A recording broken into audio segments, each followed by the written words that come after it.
মৰমৰ ছাত্ৰ ছাত্ৰীসকল ক্লাছ টিউটৰ ইউটিউব চেনেলত তোমালোক সকলোকে স্বাগতম জনাইছোঁ। ক্লাছ 6 অৰ্থাৎ ষষ্ঠ শ্ৰেণীৰ বিজ্ঞান বিষয় অৰ্থাৎ ছায়েন্সৰ chapter number 1 food where does it কাম ফ্ৰম, মানে খাদ্য আমি ক'ৰ পৰা পাওঁ। যিটো পাঠ আছে ইয়াৰ প্ৰশ্ন উত্তৰসমূহ প্ৰথমৰ পৰা শেষলৈকে বিতংভাৱে আলোচনা কৰিবলৈ লৈছোঁ। আশা কৰোঁ ভিডিঅ'টোৰ জৰিয়তে তোমালোকৰ ভালেখিনি সহায় হ'ব। যদি ভিডিঅ'টো তোমালোকৰ ওচৰত ভালে লাগে তেনেহ'লে এটা লাইক কৰিবা, লগতে চেনেলটো ছাবস্ক্ৰাইব কৰি ৰাখিবা আৰু বন্ধু বান্ধৱীসকললৈ অৱশ্যই শ্বেয়াৰ কৰিবা। চেনেলটো একেধৰণে ছাবস্ক্ৰাইব কৰি ৰাখিবা যাতে তোমালোকৰ বাকী বিষয়ৰ প্ৰশ্ন উত্তৰ এইটো চেনেলৰ জৰিয়তে পাব পাৰা। আহিতে তোমালোকৰ ভিডিঅ'লৈ যাওঁ। তো তোমালোকৰ এক্সাৰচাইজৰ প্ৰশ্নটো এক্সাৰচাইজৰ প্ৰথমে এটা প্ৰশ্ন দিয়া আছে। প্ৰথম প্ৰশ্নটো আছে, do you find that all living beings need the same kinds of food. তাৰমানে কৈছে সকলো জীৱৰ বাবে একেধৰণৰ খাদ্যৰ প্ৰয়োজন বুলি তুমি ভাবানে? চ' এনচাৰ দিছে ন'। All living beings do not need the same kind of food. তাৰমানে সকলো জীৱৰ বাবে একেধৰণৰ খাদ্যৰ প্ৰয়োজন নহয়। 2 number question, name 5 plants and their parts that we eat. তাৰমানে 3টা খাদ্য সামগ্ৰীৰ নাম লিখিব পাৰিছে আৰু সেইটো কোনটো অংশ খাওঁ আমি।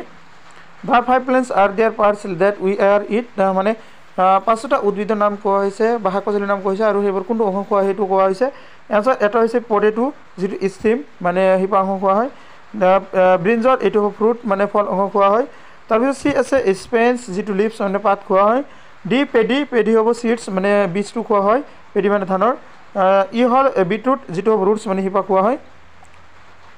তো নেক্সট তোমালোকৰ দিছে match the item given in column A with that in column B, মানে এ অংশৰ লগত বি অংশ মিলাব দিছে। এইটো চোৱা মিল্ক কাৰ্ড মানে গাখীৰ দৈ, পনীৰ গাখীৰ চানা ঘি, এইটোৰ হ'ব এইটোৰ লগত তোমালোকে দিবা এইখিনি। আৰ অল এনিমেল প্ৰডাক্টছ মানে সকলো প্ৰাণীজাত সামগ্ৰী হয়।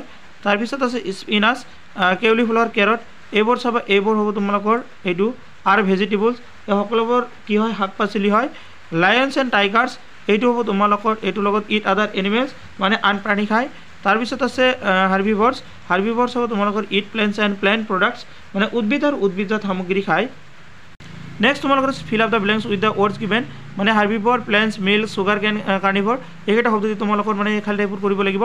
তাৰপিছত tiger is a this because it's only meat, তাৰমানে কৈছে বাঘ এবিধ ডেজ প্ৰাণী কাৰণ ই মাংস খায়, এইটো হ'ব কাৰ্নিভৰ মানে মাংসভোজী প্ৰাণী। বি নম্বৰটো কৈছে deer eats only plant products and so' is called herbivore, মানে হৰিণী কেৱল উদ্ভিদজাত সামগ্ৰী খায় আৰু ইয়াকে কি বুলি কয়, হাৰ্বিভৰ মানে তৃণভোজী প্ৰাণী বুলি কোৱা হয়।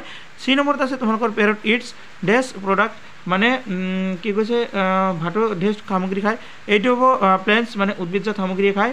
ডি নম্বৰ হৈছে the days that drink which comes from cows buffaloes and goats in animal products, মানে ডেজ এবিধ পানীয় যি গৰু ম'হ আৰু ছাগলীৰ পৰা এবিধ প্ৰাণীজাত সামগ্ৰী, যিটো হ'ব মিল্ক মানে গাখীৰ।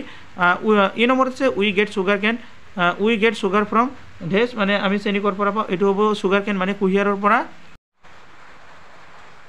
1 নম্বৰ প্ৰশ্ন অসমীয়া, মানে এবাৰ অসমীয়াত যিটো দিয়া আছে তাতে হ'ল সকলো জীৱৰ বাবে একেধৰণৰ খাদ্যৰ প্ৰয়োজন বুলি তুমি ভাবানে?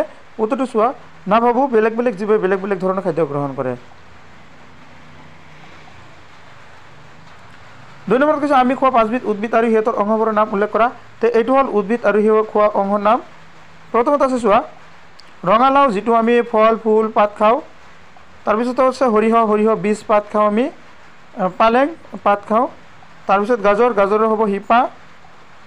ধানৰ হ'ব ফল। কল ফল কাগজ কাণ্ড আদি খোৱা হয়। তোমালোকৰ 3 নম্বৰ দিছে যে ক স্তম্ভৰ লগত খ স্তম্ভ মিলোৱা, এইটো হ'ব ক স্তম্ভ আৰু এইটো খ স্তম্ভ। গাখীৰ দৈ গাখীৰ চানা ঘিউ, এইটো কি হয় তোমালোকৰ প্ৰাণীজাত সামগ্ৰী। পালেং শাক ফুলকবি গাজৰ, এইটো হ'ব তোমালোকৰ শাক পাচলি। সিংহ আৰু বাঘ যিটো হ'ব আন প্ৰাণী খায়। তৃণভোজী প্ৰাণী হ'ব এইটোৰ লগত উদ্ভিদ আৰু উদ্ভিদজাত সামগ্ৰী খায়। 4 নম্বৰ এইটোতো তোমালোকৰ 4 নম্বৰ দিয়া আছে তলত দিয়া শব্দবোৰ খালি পূৰণ কৰা। তৃণভোজী উদ্ভিদজাত গাখীৰ কুঁহিয়াৰ মাংসভোজী, এইকেইটা শব্দৰে মানে এইকেইটা খালি টাইপৰ কৰিব লাগিব। ডেজ এ নম্বৰ হৈছে বাঘ এবিধ ডেজ প্ৰাণী কাৰণ ই কেৱল মাংস খায়, এইটো মাংসভোজী প্ৰাণী। বি নম্বৰ হৰিণী কেৱল উদ্ভিদজাত সামগ্ৰী আৰু ইয়াক মানে তৃণভোজী বুলি কোৱা হয়। চি নম্বৰ ভাটুৱে ডেজ সামগ্ৰী খায়, এইটো উদ্ভিদজাত সামগ্ৰী খায়। ডি নম্বৰত হৈছে ডেজ এবিধ পনীয় যি গৰু ম'হ আৰু ছাগলীৰ পৰা পোৱা এবিধ প্ৰাণীজাত, এইটো হ'ব গাখীৰ। আৰু ই নম্বৰত হৈছে ডেজৰ পৰা চিনি পাওঁ আমি, এইটো হ'ব কুঁহিয়াৰ। আজিৰ ভিডিঅ' এইখিনিলৈকে, আৰু ভিডিঅ'টো কেনে হৈছে কমেণ্ট কৰি জনাবা, আৰু ভিডিঅ'টো সম্পন্ন কৰি চোৱাৰ বাবে তোমালোকক সকলোকে আকৌ এবাৰ ধন্যবাদ জনাইছোঁ।